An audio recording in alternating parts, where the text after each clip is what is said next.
Hello dear students, आज अपन एक बहुत इंपॉर्टेंट चैप्टर शुरू करने जा रहे हैं। Centre of mass, momentum and collision. SC. Verma में इस चैप्टर का नाम centre of mass, momentum and collision है और वो सारी चीज़ें जो एस.सी. वर्मा के उस चैप्टर में दी हुई हैं, उसकी एक्सरसाइज में उसके ऊपर क्वेश्चंस हैं, वो सब चीज़ें हम यहाँ पढ़ने जा रहे हैं। तो सेंटर ऑफ मास किसको कहते हैं? तो देखिए, ट्रांसलेटरी मोशन में हम कहते थे ये ब्लॉक यहाँ से चलकर यहाँ आ गया। तो मोटे तौर पर हमारा कहने का मतलब होता था कि ये पॉइंट यहाँ आ गया, या मान लो कि ये स्फीयर यहाँ से चलकर यहाँ आ गया।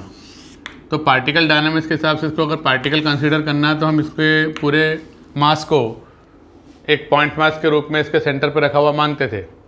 ट्रांसलेटरी मोशन के केस में कैलकुलेशन करने के लिए डिस्प्लेसमेंट, वेलोसिटी वगैरह, इस तरीके से हम इसका डिस्प्लेसमेंट s बताते थे। तो सेंटर ऑफ मास को हमने डिफाइन किया, a location where whole mass of the system can be suppose to be centred at for translatory motion.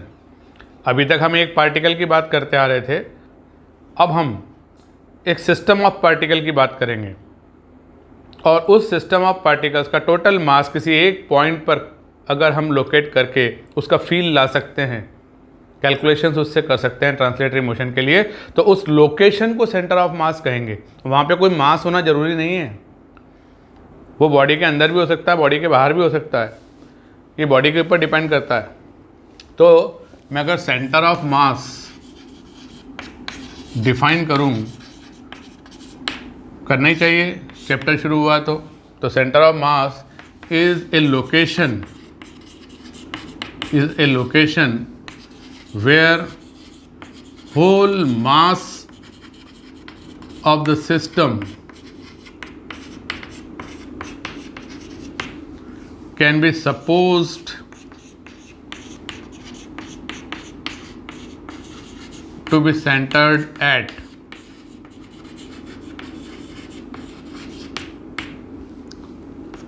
for translatory motion।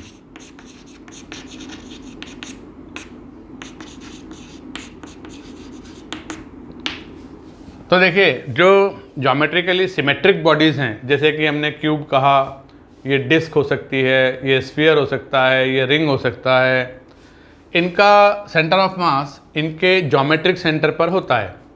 जैसे रिंग का सेंटर पे रिंग का टोटल मास हम मान सकते हैं पॉइंट मास के रूप में।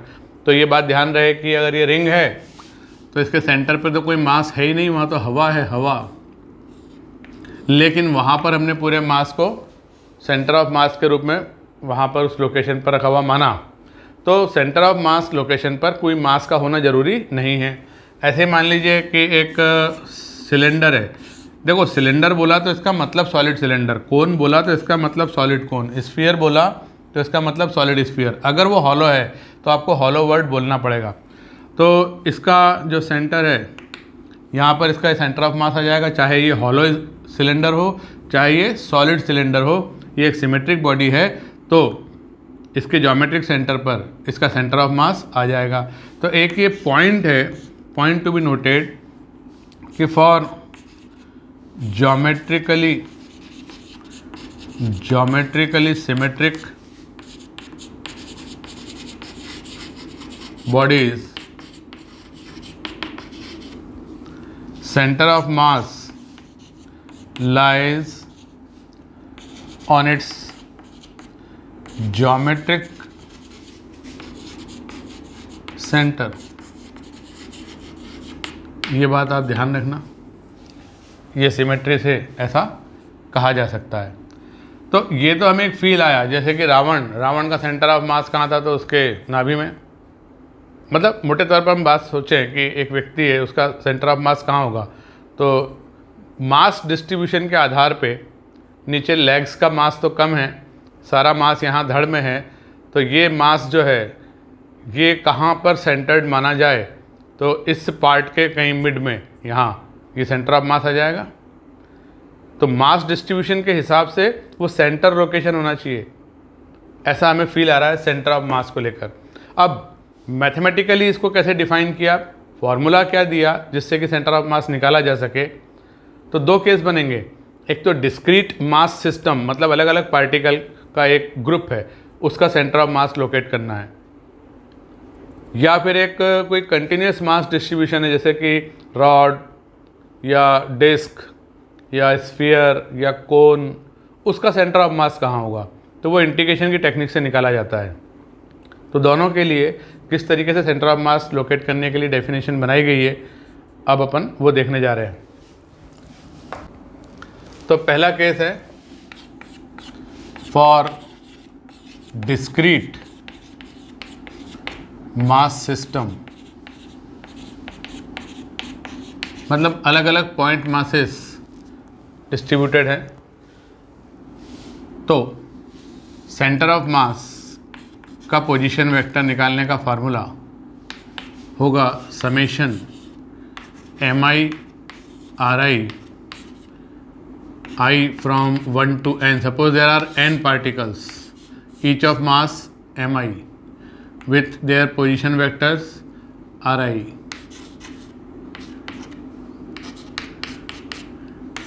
तो ऐसा फार्मूला है, मतलब कि अगर एक पार्टिकल यहाँ है मास m1 का, इसका पोजीशन वेक्टर है r1, दूसरा पार्टिकल यहाँ है, इसका मास m2 है, इसका पोजीशन वेक्टर है r2, और इस प्रकार से n पार्टिकल्स हैं, तो ये मास mn पॉइंट मास है ये, और इसका पोजीशन वेक्टर क्या हो जाएगा rn। तो इन तीनों पॉइंट मासेस का सेंटर ऑफ मास का पोजीशन वेक्टर बताओ, तो उसको निकालने के लिए ऐसा फार्मूला है। जैसे कि एक अंदाज से बात करूं कि 1 2 3 4 ऐसे ही 4 पॉइंट मासेस हैं, सब बराबर मास के हैं, तो इनका सेंटर ऑफ मास कहाँ आएगा, कहीं ना कहीं यहाँ बीच में आ जाएगा। तो उस सेंटर ऑफ मास का पोजीशन वेक्टर बताओ, तो ये हो जाएगा RCM।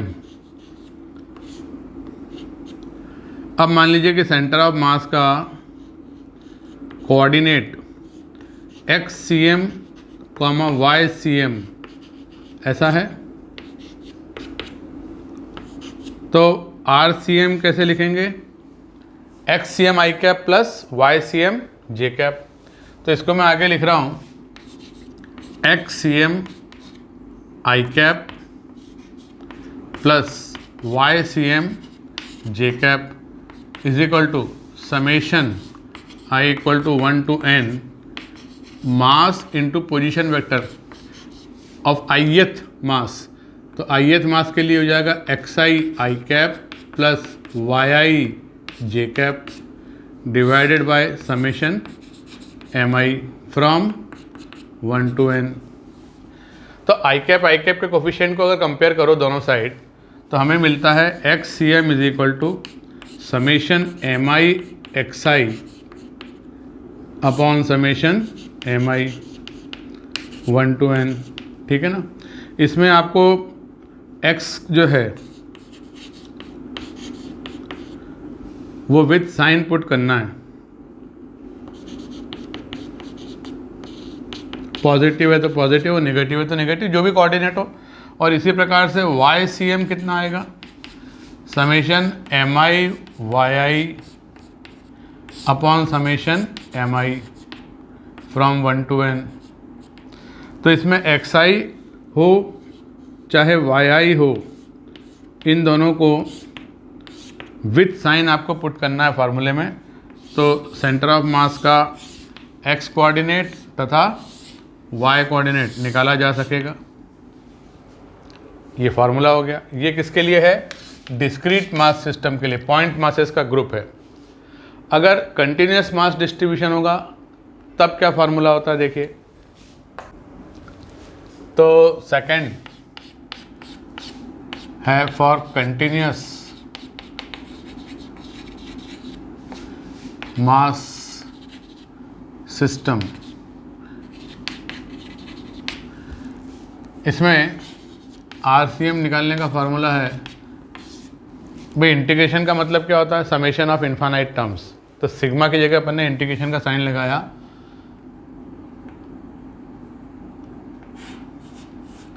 Are I into D M upon integration of d m vector form में। तो इससे जो बनकर आएगा एक्स सी एम निकालने का फार्मूला वो होगा integral X D M upon integral D M.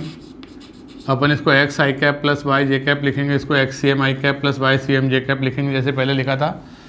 और वाई सी एम निकालने का फार्मूला बन के आएगा integral y I d M upon integral D m. इसमें ये जो आई है, इस आई को हम हटा सकते हैं क्योंकि इंटीग्रेशन का मतलब ही होता है कि इस तरह का product x1 into D m one plus x2 into D m two plus x3 into D m three, इसका समेशन। तो इसको इंटीग्रेशन जब लिखेंगे तो ऐसा लिखेंगे, जहाँ की x and y are coordinates of center of mass of element of mass dm। तो अपन को एक एलिमेंट लेंगे जिसका कि मास dm है, उसके जो सेंटर ऑफ मास है उसके कोऑर्डिनेट हैं x और y, और इस तरह से बहुत सारे एलिमेंट हैं, उन सबका समेशन करेंगे, इंटीग्रेशन करेंगे, तो ये एक्स सी एम और वाई सी एम आ जाएगा, उससे अपना आर सी एम आ जाएगा। आर सी एम का मतलब क्या होगा, X C M I cap plus Y C M J cap. इस तरह से अपन आर सी एम निकाल लेंगे। तो दोनों के मैं एक एक एग्जांपल देकर पहले आपको फार्मूला समझाता हूँ, फिर अपन इसके ऊपर एक एक लेकर सिस्टमेटिक वर्कआउट करते हैं। तो डिस्क्रीट पॉइंट मास का एक सिस्टम इमेजिन करते हैं और उसका सेंटर ऑफ मास लोकेट करते हैं। तो मान लीजिए कि ये एक्स एक्सिस है, ये वाई एक्सिस है, 3 पॉइंट मासेस हैं, एक यहाँ, एक यहाँ, एक यहाँ, ठीक है ना। और इसका मास m, इसका मास भी m, नहीं इसका 2m कर देते हैं, और इसका 3m। चलो इसकी लोकेशन -d,0, इसकी लोकेशन d,0 और इसकी लोकेशन मान लो 0,2d। ये ओरिजिन। अब आपको लोकेट करना है centre of mass of system shown.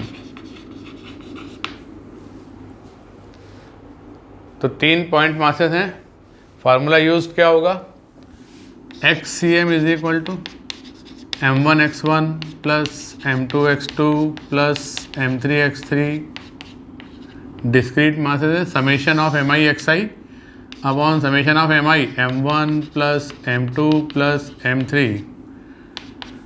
तो हमने इसको 1 कहा, उसको 2 और ऊपर वाले को 3, तो इसका मास m और x कोऑर्डिनेट -d, दूसरे वाले का मास 2m, coordinate x coordinate d, और तीसरा वाला 3m, उसका x coordinate 0, divided by m plus 2m plus 3m यानी 6m।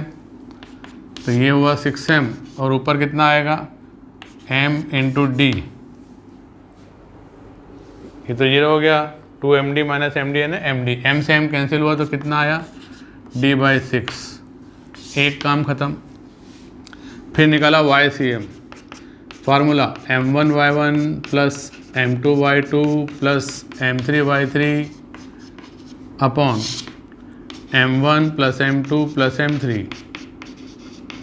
वैल्यू पुट करो तो m into 0 plus 2m into 0 plus 3m into 2d divided by 6m।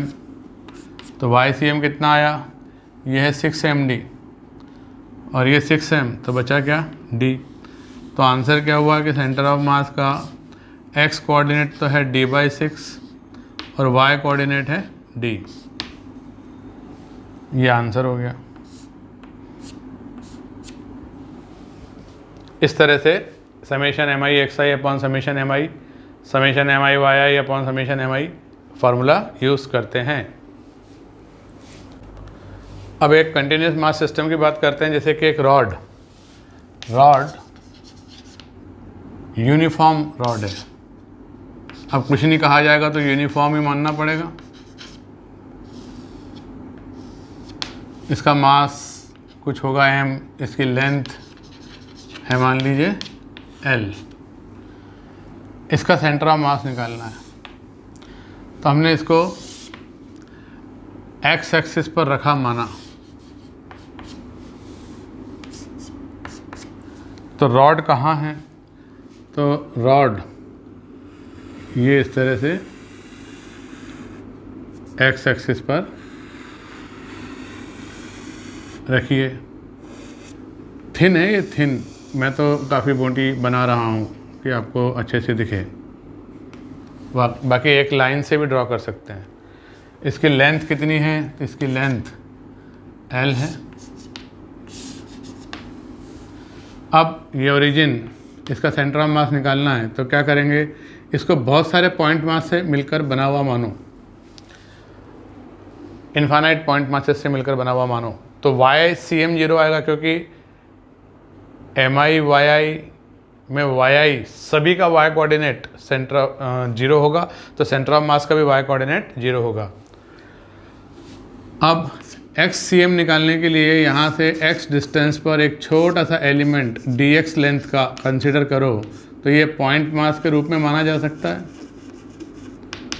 और इसका मास dm होगा मास पर यूनिट लेंथ। तो मान लो कि लेट मास ऑफ रॉड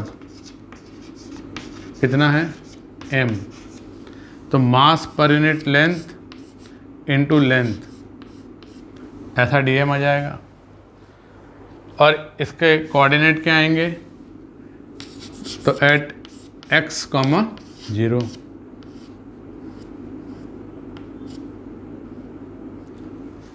तो XCM is equal to integral x dm upon integral dm, ऐसा फार्मूला लगाया। तो लिखा dm की value m/l dx divided by integral dm ऐसे पॉइंट मासेस से मिलकर ये पूरी बनी हुई है रॉड। तो सारे dm का सम करेंगे तो क्या आएगा? Total mass m। तो इसमें से जो कांस्टेंट टर्म है वो बाहर आ गया, m/l, अंदर बचा x dx, और डिनोमिनेटर में ये हो गया m। अच्छा, ऐसे एलिमेंट कहाँ से कहाँ तक लेना है? तो x इक्वल टू 0 से x इक्वल टू l तक लेना है सारे dm। m से m कैंसिल, तो ये आया 1/l इंटू इसका इंटीग्रल क्या होगा? l²/2। तो आंसर क्या आया? l/2। तो सेंटर ऑफ मास का लोकेशन कहाँ आया? l/2, 0। अब एक्सिस तो हमने चूज़ कर ली थी, आंसर हम क्या देंगे कि सेंटर ऑफ मास कहाँ है? At mid point of rod.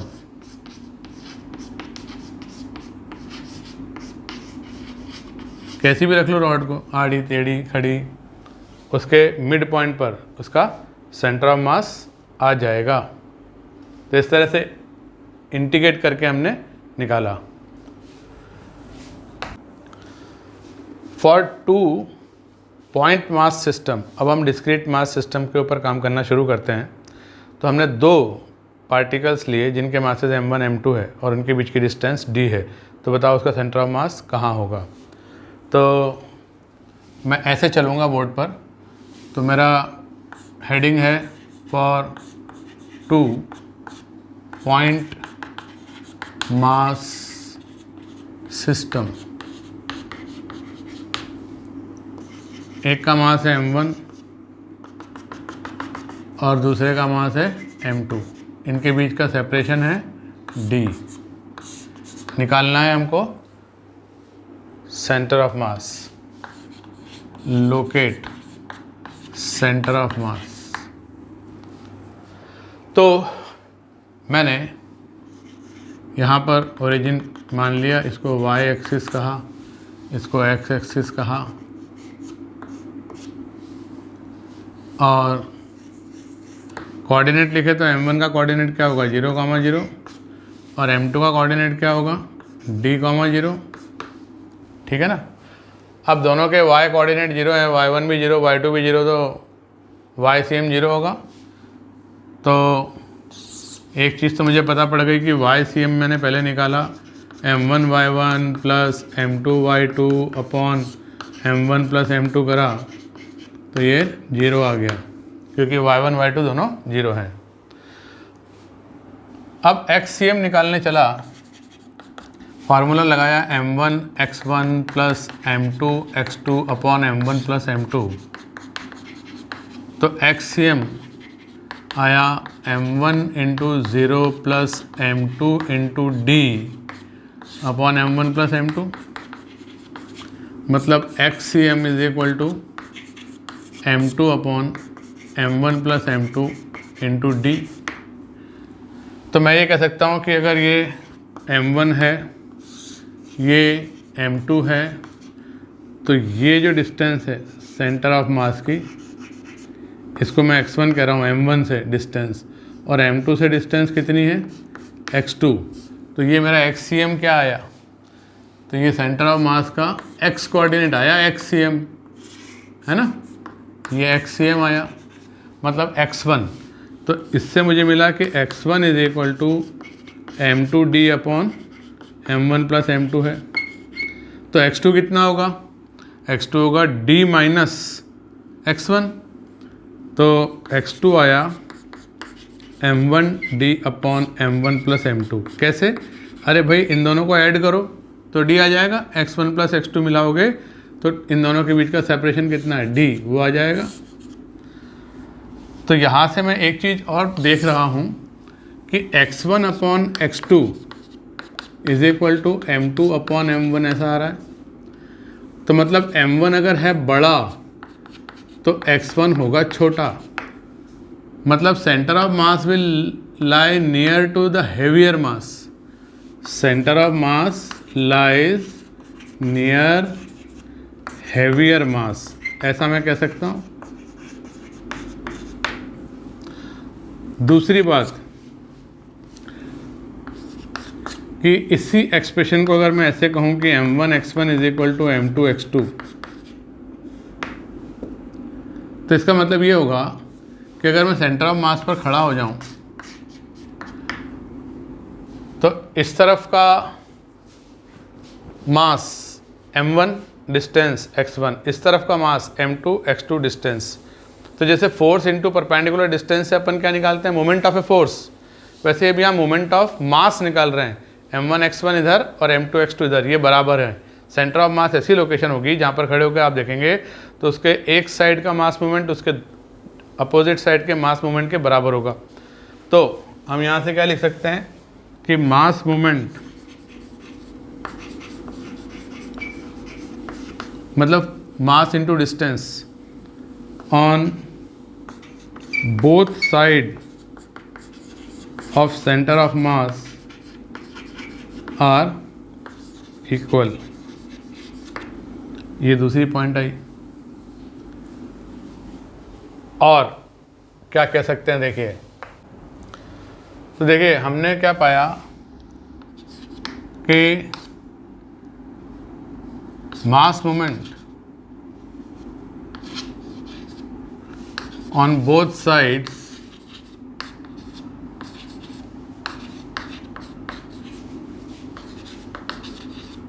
of center of mass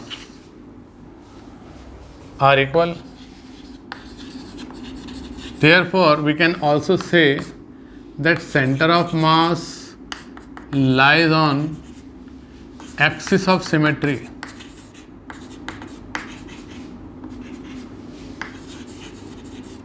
For mass distribution.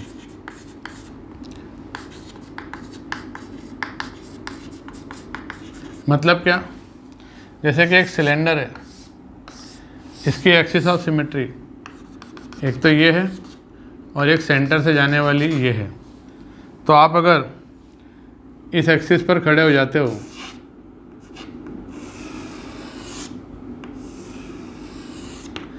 तो आपके राइट साइड का और लेफ्ट साइड का सारा पार्टिकल पकड़ो, एक एक पार्टिकल को देखो कितना दूर है। ये m1 x1, इधर भी मिलेगा आपको m1 x1, इधर m2 x2, इधर भी मिलेगा m2 x2। तो मास मोमेंट इक्वल है, बैलेंस्ड है। इसी प्रकार से अगर आप इस एक्सिस पर लेट जाओ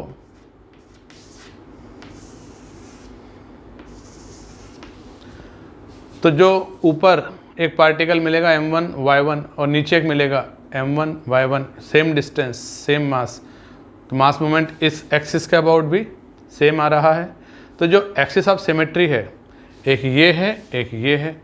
एक्सिस ऑफ सिमेट्री पे दोनों साइड का मास मोमेंट इक्वल आता है, तो एक्सिस ऑफ सिमेट्री पर सेंटर ऑफ मास लाई करेगा।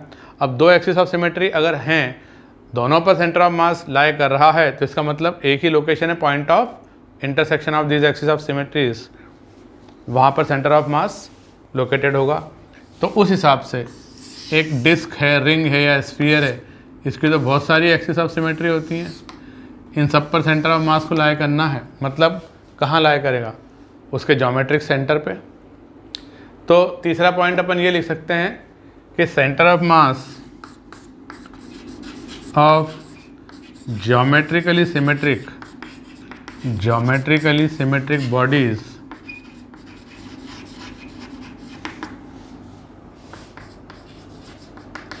lies on its geometrical center।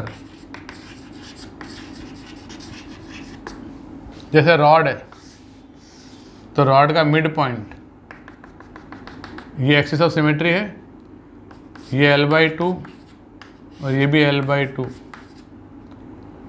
तो यहाँ सेंटर ऑफ मास लाई करेगा मिड पॉइंट पर।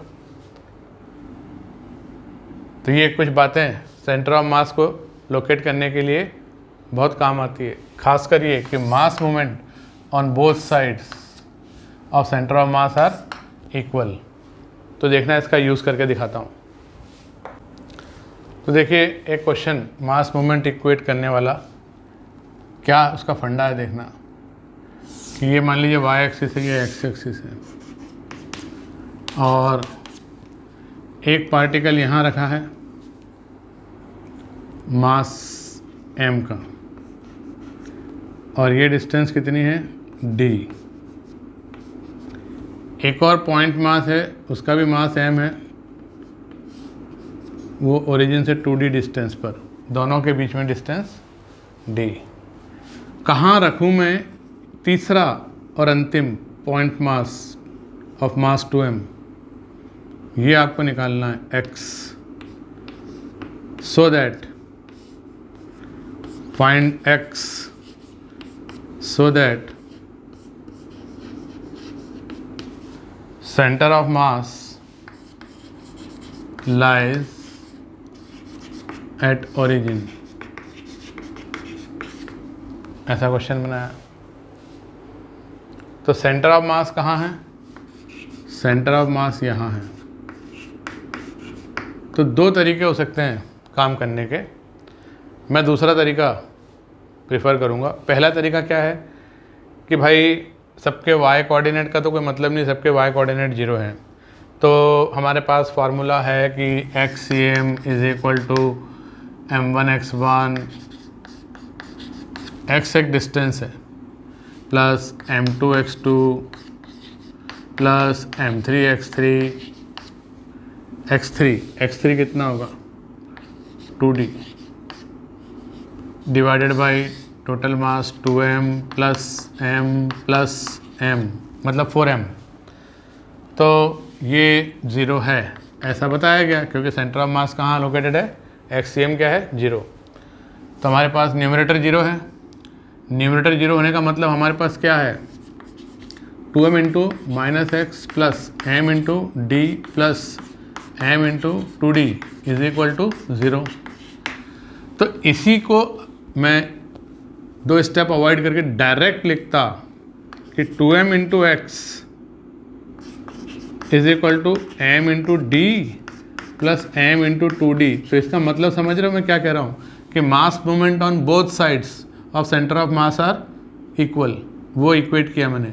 उधर देखो m into D, M into two D, उधर का मास मोमेंट ये हो गया और इधर का मास मोमेंट 2m इंटू एक्स, जहाँ के x क्या है, डिस्टेंस। तो यहाँ से शुरू करें अपन क्वेश्चन को तो क्या बुराई है। ऑब्जेक्टिव टाइप क्वेश्चन करने के लिए तो अपन को जितना शॉर्टकट हो उतना अच्छा। तो यहाँ से सोचना शुरू करो कि सेंटर ऑफ मास यहाँ है, तो खड़े हो जाओ सेंटर ऑफ मास पे और मास moment on both side equate कर दो, तो x कितना आ जाएगा, तो ये हो जाएगा 3md और यहाँ से आया 2m, तो ये हो गया 1.5d। x की वैल्यू आ गई। तो मैं यहाँ से क्वेश्चन को शुरू करना पसंद करूँगा। नेक्स्ट, तो चलो ज़रा छोटी सी एक प्रैक्टिस कर लेते हैं अपन। हमने अभी पढ़ा था कि एक मास है m1 और दूसरा है m2, उनके बीच की डिस्टेंस है d। तो सेंटर ऑफ मास की ये डिस्टेंस कितनी होती है, ये होती है m2 upon m1 plus m2 into D, और ये डिस्टेंस कितनी होती है m1 upon m1 plus m2 into d. तो अगर ये m है और ये भी m है, तो सेंटर ऑफ मास कहाँ होगा, बीचों बीच में होगा। ये भी d/2 और ये भी d/2, फॉर्मूले में वैल्यू रख के देख लो। अगर मान लो ये m है और ये 2m है, बीच की डिस्टेंस d है, तो ये नियर हैवियर वन होगा और डिस्टेंस कितनी आएगी। तो क्या करना है आपको इसको कि ये जो डिस्टेंस है x1 अपॉन x2, ये inverse ratio of mass, inverse ratio of mass में ये x1 है m1 से डिस्टेंस, ये x2 है m2 से distance, inverse ratio of mass में। तो m1 प्लस m2 मतलब टोटल इसके 3 टुकड़े करना डिस्टेंस d के, d/3 d/3 d/3। इसको एक हिस्सा देना और इसको 2 हिस्से देना, 1 पार्ट हियर 2 पार्ट हियर। तो ये 2:1 में डिवाइड हो गया डिस्टेंस d। इस तरह से हमने इसको 2:1 में डिवाइड कर लिया।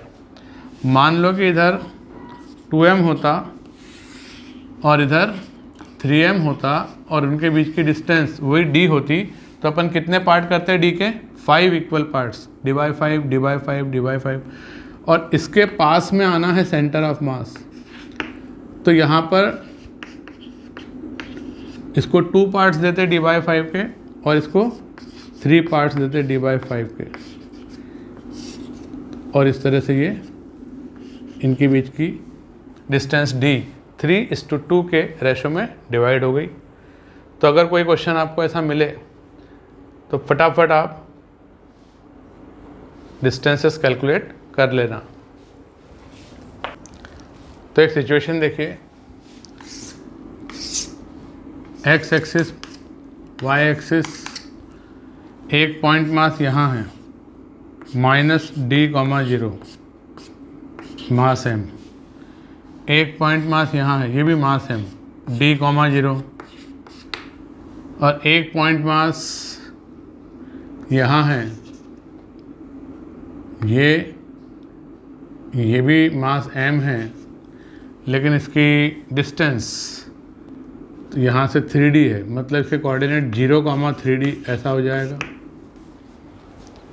अब आपको लोकेट करना है सेंटर ऑफ मास।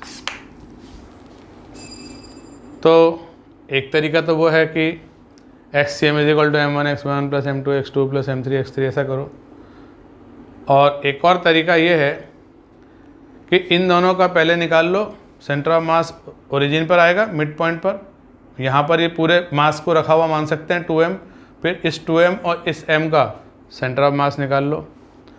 समझे क्या कहा मैंने, कि एक तरीका तो ये है फर्स्ट मेथड कि मैं पहले, अच्छा एक चीज़ और, सबसे पहले ही देखो कि एक्सिस ऑफ सिमेट्री क्या है। तो axis of symmetry y axis है, क्योंकि इधर का मास मोमेंट m इंटू डी और इधर का मास moment m into D equal है। तो मैंने कहा कि axis of symmetry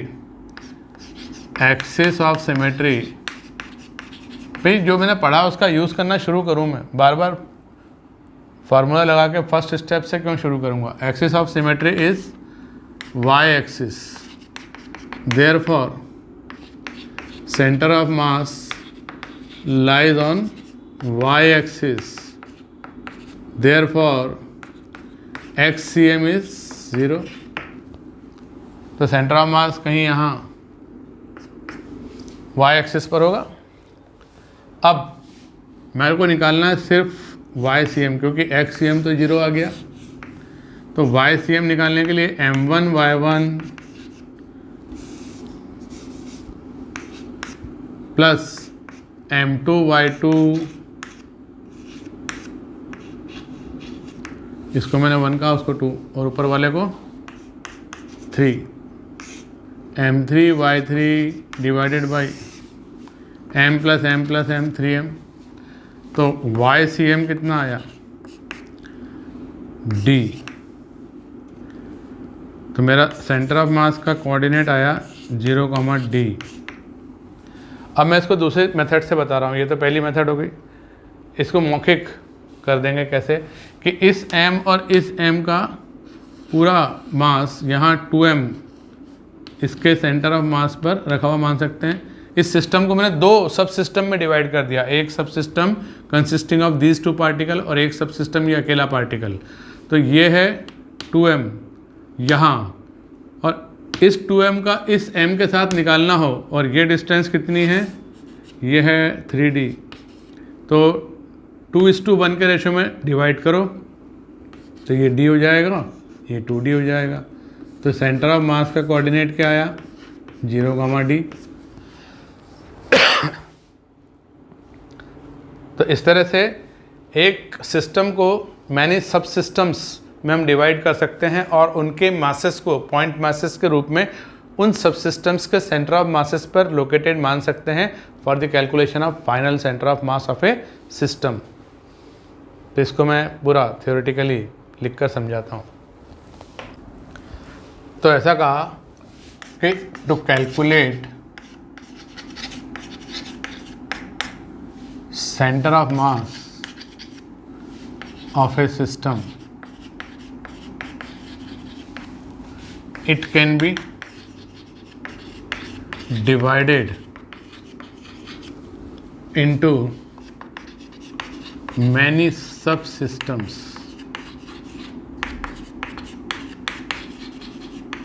with their masses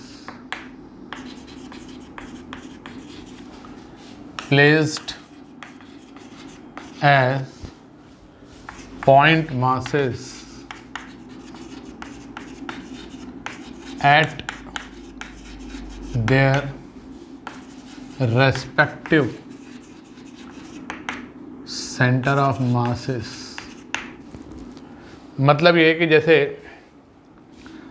10 particles हैं, 10 कितने 10 पार्टिकल्स हैं, उनके मासेस हैं M1 M2 M3 M8 M9 M10, है ना। तो 4 पार्टिकल तो जैसे यहाँ हैं और 6 पार्टिकल जैसे कि यहाँ हैं, सबके मासेस मान लो अभी थोड़ी देर के लिए इक्वल हैं, अनइक्वल भी हो सकते हैं। अब हमको इन 10 पार्टिकल्स का सेंटर ऑफ मास लोकेट करना है। तो क्या करो कि अगर मान लें अपन मनी मन कि ये सब मासेस इक्वल हैं, तो इन 4 का सेंटर ऑफ मास बिल्कुल इनके बीचों बीच में आ जाएगा और इन 6 का सेंटर ऑफ मास इनके बिल्कुल बीचों बीच आ जाएगा। जहाँ भी हो कैलकुलेट कर लो, इस 4 का अलग कर लो, इस 6 का अलग कर लो। अब ये टोटल सिस्टम, इसमें मान लो N1 पार्टिकल्स हैं जिसको मैंने 4 कहा, इसमें N2 पार्टिकल हैं जिसको मैंने 6 कहा। इसका पूरा मास चारों का मिला के N1 पार्टिकल्स का मास M1 और इन पूरे N2 पार्टिकल्स का मास मिला के M2।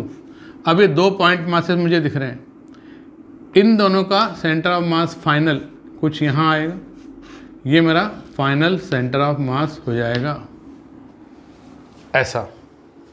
कहा, जैसे कि अभी अपन ने क्वेश्चन में नीचे के 2 पॉइंट मासेस को एक सबसिस्टम मान के उनका टोटल मास 2m अपन ने ओरिजिन पर कर दिया था। और इसको ऐसे प्रूव करते हैं कि जैसे मान लो आप निकाल रहे हो RCM, तो हम क्या लिखेंगे, M1R1 + M2R2 + M3R3 summation MI/RI from 1 to N1, और फिर उसके भी लिखेंगे M1R1 M2R2 सारा, उसको भी इसमें सम करेंगे, पूरा सिस्टम है। तो ये MI/RI from 1 to N2 divided by summation of all the masses M1 + M2 + M10। तो ये मैंने N1 पार्टिकल का एक ग्रुप अलग कर लिया और फिर उसके बाद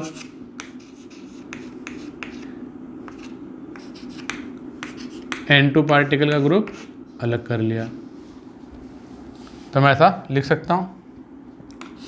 अब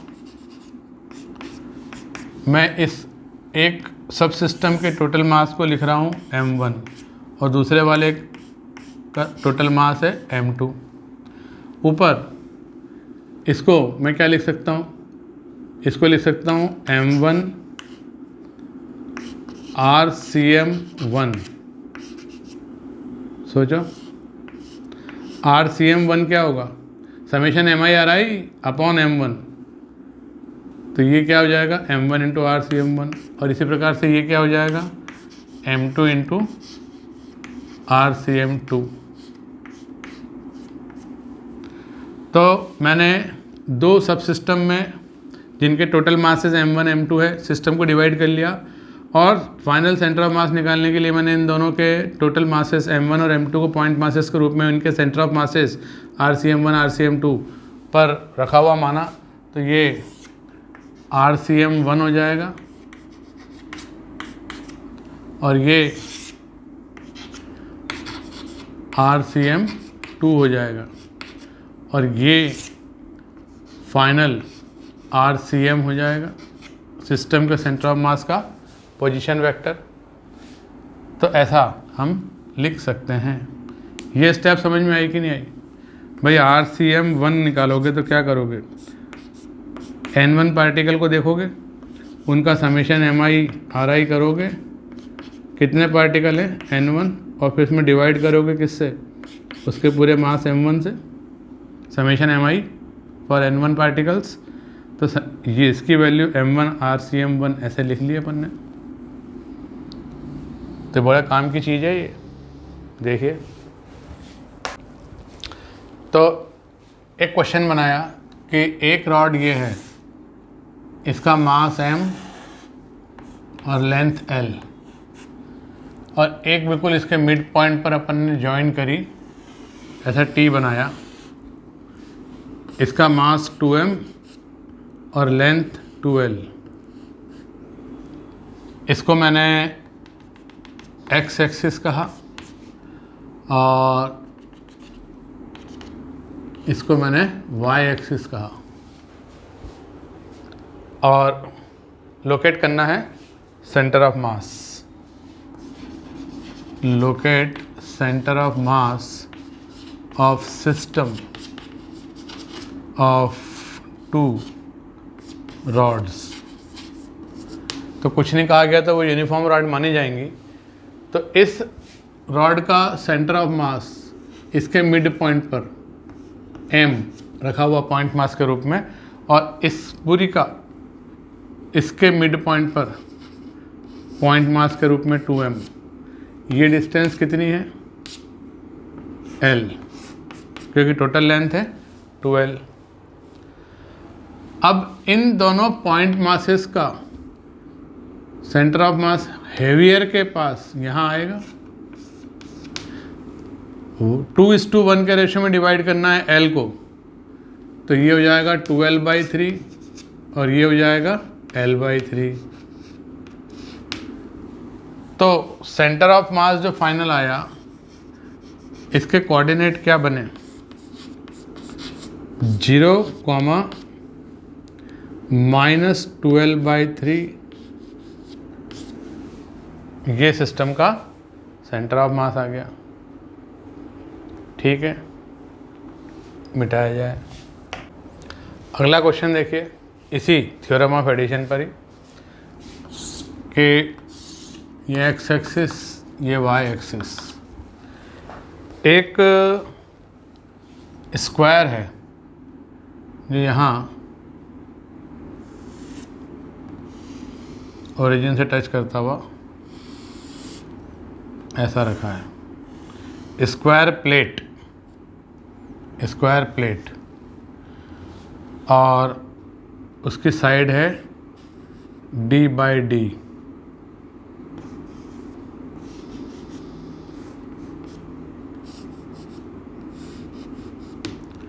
और उसी डायामीटर d का एक सर्कुलर प्लेट है, वो भी इसके साथ टच करके इस प्रकार से रखा है। इसका डायामीटर d है। तो ये प्लेट है, थिन प्लेट। इस सिस्टम का सेंटर ऑफ मास लोकेट करना है।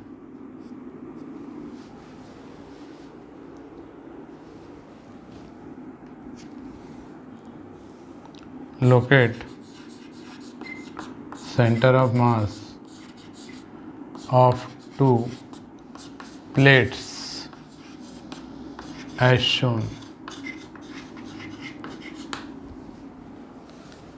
तो देखो, जब कभी रॉड होता है या वायर होता है तो मास पर यूनिट लेंथ की बात हम करते हैं, क्योंकि जो मास है वो लेंथ वाइज डिस्ट्रीब्यूटेड है। जब कभी प्लेट की बात करते हैं तो एरिया ऑफ प्लेट की बात होती है। वॉल्यूम तो उसका अपन कैलकुलेट नहीं करते, क्योंकि थिकनेस बहुत ही नेग्लिजिबली स्मॉल मानते हैं। जैसे कि आपका पेपर, जिस पर आप लिखते हो बॉल पेन से, पेपर क्या है, एक थिन शीट है, वैसे ये प्लेट है। इसका वॉल्यूम की बात नहीं करेंगे, तो इसमें मास पर यूनिट एरिया की बात करेंगे, एरियल मास डेंसिटी की बात करेंगे, because mass is distributed over in area. लेकिन अगर कोई वॉल्यूमेट्रिक चीज़ है, जैसे कि ये क्यूब होता, ये स्फीयर होता, तो हम बोलते हैं कि साहब इसका मास पर यूनिट वॉल्यूम इतना है और इसका वॉल्यूम इतना है, तो कैलकुलेट कर लो डेंसिटी, मास पर यूनिट वॉल्यूम। तो एक लीनियर मास डेंसिटी है, एक एरियल मास डेंसिटी है, मास पर यूनिट एरिया, और एक वॉल्यूमेट्रिक मास डेंसिटी है, मास पर यूनिट वॉल्यूम। तो हम ये नोटेशन समझ लें, लेमडा का मतलब होगा लीनियर मास डेंसिटी, और ये आएगी आपकी kg/मीटर में।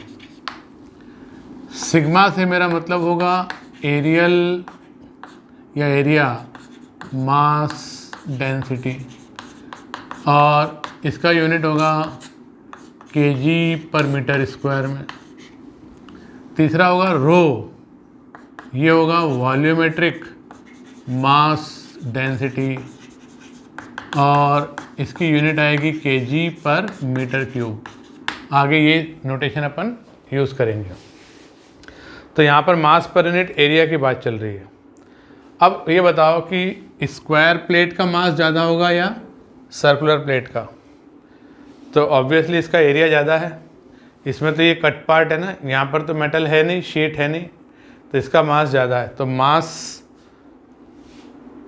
स्क्वायर प्लेट का ज़्यादा है, इसलिए सिस्टम का centre of mass near heavier one. तो ये ओरिजिन पर ना आकर सेंटर ऑफ मास कहीं यहाँ आएगा फाइनल। और इसको कैलकुलेट कैसे करेंगे? तो स्क्वायर प्लेट का पूरा मास उसके सेंटर ऑफ मास पर रख दो m1। इस डिस्क का पूरा मास इसके सेंटर पर, इसके सेंटर ऑफ मास यानी सेंटर पे रख दो m2। फिर ये m1 m2 दो पॉइंट मासेस आपको दिख रहे हैं, इनका फाइनल सेंटर ऑफ मास हमारे सिस्टम का सेंटर ऑफ मास होगा, जो कि यहाँ है, जिसका कि y कोऑर्डिनेट 0 है। क्यों? क्योंकि x एक्सिस ऑफ सिमेट्री है, therefore centre of mass will lie on x axis, therefore YCM is 0। तो सबसे पहले तो यही काम करो, कि पहले स्टेप क्या लिखना है कि axis of symmetry is x axis, therefore centre of mass lies on x axis, therefore YCM is 0। अब मुझे XCM निकालना है, तो मुझे M1 M2 की ज़रूरत होगी और इनके सेंटर ऑफ मास की लोकेशन, तो इसका कोऑर्डिनेट क्या होगा -d/2, 0 और इसका सेंटर ऑफ मास कहाँ होगा +d/2, 0। M1 M2 कितना होगा, तो मैंने कहा M1 का मतलब है मास per unit area into area और M2 का मतलब क्या होगा मास per unit area into area πr² या पाई इंटू डायमीटर का स्क्वायर अपॉन 4। तो अगर मैं इसको m कहूँ तो ये π/4m ऐसा आ रहा है, ये m तो कैंसिल हो जाएगा आंसर में, देखना। तो इसको इस तरीके से लिखो सिंप्लीफाई करके, पूरा पूरा मत लिखो। πd² को क्या लिखा मैंने, सॉरी σd² को m, तो ये π/4m ऐसा हो गया। अब मुझे निकालना है XCM, तो फार्मूला होगा m1x1 plus m2x2 upon m1 plus m2 को कि 2 सब सिस्टम में मैंने इसको डिवाइड किया है, तो XCM कितना आएगा m into minus d/2 plus π/4m into plus d/2 divided by m1 plus m2, मतलब m प्लस π/4m। इसको सिंप्लीफाई करेंगे तो m तो कैंसिल हो गया, 4 का LCM लिया तो डिनोमिनेटर में क्या बचा 4 प्लस पाई और ऊपर क्या बचा -4 प्लस पाई, तो माइनस कॉमन ले लिया 4 माइनस पाई और LCM वाला 4 कैंसिल हो गया और एक बचा d/2, ये XCM आ गया। पाई कितना होता है 3.14, तो ये अपने आप में पॉजिटिव नंबर है और ये माइनस कहता है कि XCM का लोकेशन किधर है, माइनस कोऑर्डिनेट है, ये माइनस x एक्सिस पर है। कितना दूर है, तो ओरिजिन से इतना दूर है। और इस प्रकार अपन ने सेंटर ऑफ मास का y कोऑर्डिनेट भी निकाल दिया, x कोऑर्डिनेट भी निकाल दिया, सेंटर ऑफ मास आपने लोकेट कर लिया। ठीक, तो देखो जैसे थ्योरम ऑफ एडिशन थी कि एक सबसिस्टम हमने ये माना था, दूसरा सबसिस्टम हमने ये माना था, इसका मास m1, इसका मास m2 है ना, इनका सेंटर ऑफ मासेस यहाँ हैं।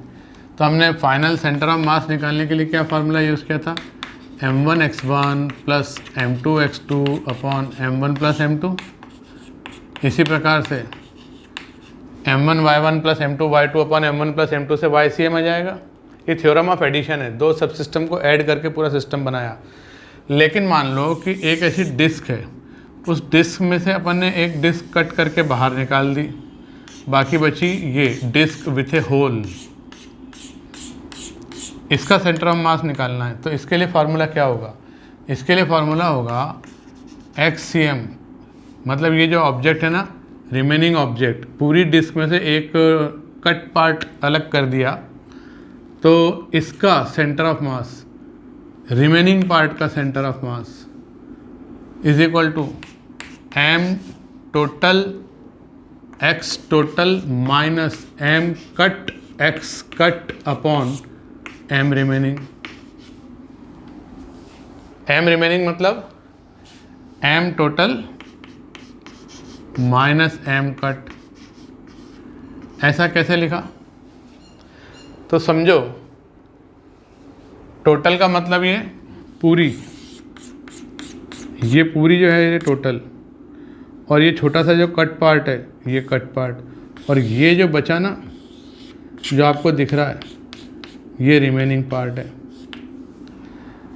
तो अगर मैं उस कट पार्ट को वापस से लाके यहाँ लगा दूँ तो टोटल डिस्क बन जाएगी, कंप्लीट डिस्क हो जाएगी। टोटल डिस्क का अगर सेंटर ऑफ मास निकालना होगा तो इसको इधर शिफ्ट करो तो ये कैसा दिखेगा, MR M remaining X remaining, और इसको इधर शिफ्ट करो ये हो जाएगा M कट X कट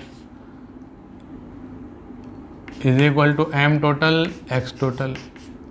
तो देखो ये थ्योरम ऑफ एडिशन से ही डिराइव करिए थ्योरम ऑफ सब्ट्रैक्शन। XT क्या हो जाएगा, टोटल का X coordinate of centre of mass MR XR plus M cut X cut divided by M total, मतलब MR plus M cut M total का मतलब ये है। तो इन दोनों को मिला के उस कट पार्ट को वापस से यहाँ ला के हमने पूरे टोटल डिस्क का अगर सेंटर ऑफ मास निकालना है तो दो सब सिस्टम, एक तो ये जो दिख रहा है रिमेनिंग पार्ट और एक ये कट पार्ट, इन दोनों को आप ऐड कर दो तो टोटल डिस्क बन जाएगी। तो इस प्रकार से अगर हम ऐड कर रहे हैं दो सब सिस्टम तो बीच में प्लस का साइन आएगा ऊपर और नीचे, numerator and denominator both location पर। और अगर रिमेनिंग पार्ट यानी किसी को कट करके बाहर निकाल दिया, बाकी बचे हुए ऑब्जेक्ट का सेंटर ऑफ मास निकालना है तो टोटल में से जो कट किया सब्ट्रैक्ट किया, टोटल में से जो कट किया सब्ट्रैक्ट किया तो मास रिमेनिंग का आएगा। तो इस तरह से हम एडिशन और सब्ट्रैक्शन कर सकते हैं। तो एक क्वेश्चन करके देखते हैं। तो अगली सिचुएशन वही ले ली हमने कि एक डिस्क है जिसका रेडियस R है और इसमें से R डायमीटर का एक होल, R डायमीटर की एक डिस्क इस प्रकार से कट करते हुए हमने रिमूव कर दी। बाकी जो बचा वो अब हमारा ऑब्जेक्ट है। ऑब्जेक्ट क्या है, डिस्क विथ ए होल।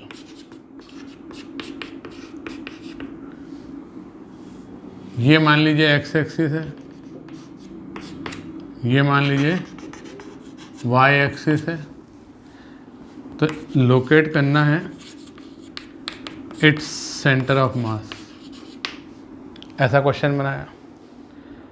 तो देखो भाई एक्सिस ऑफ सिमेट्री ढूंढो। सबसे पहले एक्सिस ऑफ सिमेट्री क्या है, एक्स एक्सिस होगी एक्सिस ऑफ सिमेट्री। यहाँ लेट कर देखो, जैसा ऊपर मास डिस्ट्रीब्यूशन है वैसे नीचे मास डिस्ट्रीब्यूशन है। तो axis of symmetry is x axis, therefore centre of mass lies on x axis, therefore YCM is 0। X axis के ऊपर जितना मास है उतने नीचे भी है, तो सेंटर ऑफ मास हेवियर के पास जाता है, ना तो ऊपर जाएगा ना नीचे, दोनों बराबर है। तो एक्स एक्सिस पर होगा तो YCM 0। तो एक काम तो खत्म हुआ। अब निकालना है XCM। तो XCM का फार्मूला क्या होगा, XCM is equal to M total X total minus M cut X cut upon M total minus M cut. अब देखिए टोटल डिस्क का मास कितना होगा, मास per unit area into area जब ये टोटल रही होगी, और कट पार्ट का मास per unit area into area. तो इसका एरिया कितना है, तो रेडियस कितना है R/2 है। तो अगर मैं इसको M कहूँ तो इसको मैं 4M कहूँगा। तो जो रिमेनिंग मास बचा है हमारे ऑब्जेक्ट का, इसको सब्ट्रैक्ट करेंगे तो ये 3M आएगा। अच्छा, टोटल डिस्क होती तो उसके सेंटर ऑफ मास का x कोऑर्डिनेट क्या होता, ओरिजिन 0 होता। और इस सिर्फ कट पार्ट का सेंटर ऑफ मास का x कोऑर्डिनेट क्या है, तो सिर्फ कट पार्ट देखो आप ये वाला, इसका सेंटर ऑफ मास यहाँ है, इसके कोऑर्डिनेट क्या है R/2, 0। तो x कट क्या होगा R/2। बस ये वैल्यूज़ इसमें रख दो तो आंसर आ जाएगा।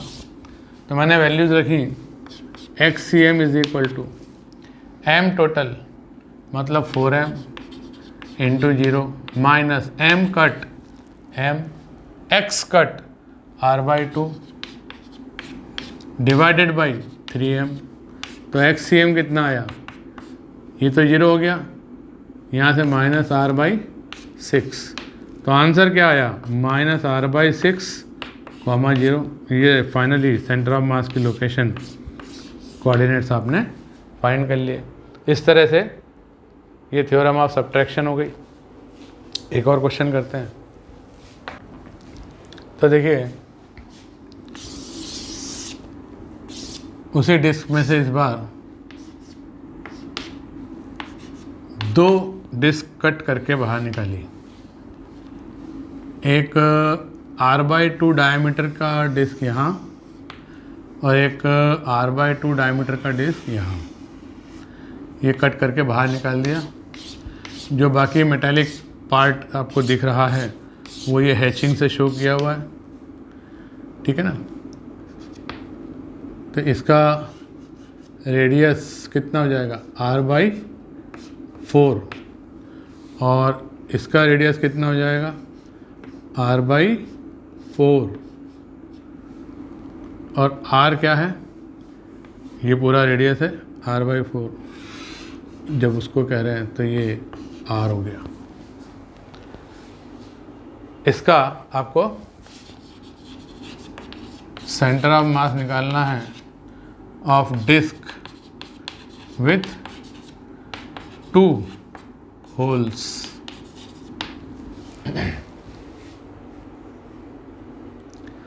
तो इसमें एक्सिस ऑफ सिमेट्री कहाँ है? एक्सिस ऑफ सिमेट्री कहाँ है? तो इसकी एक्सिस ऑफ सिमेट्री यह है 45 डिग्री वाली लाइन। y = x लाइन है एक्सिस ऑफ सिमेट्री। इसके इधर जैसा मास डिस्ट्रीब्यूशन है, इधर भी उधर। यहाँ आप लेट जाओ इस तरह से, यहाँ पर आप इस एक्सिस पर लेट जाओ और देखो, एक इधर और एक पार्ट इधर। जैसे आपका मतलब ये आपने अपने चेहरे का फ़ोटो बनाया, ये एक आँख है, ये आँख है, ये नाक है ना, यहाँ पे ऐसा लिप्स हैं। तो ये एक्सिस ऑफ सिमेट्री हो गई कि नहीं? तो एक्सिस ऑफ सिमेट्री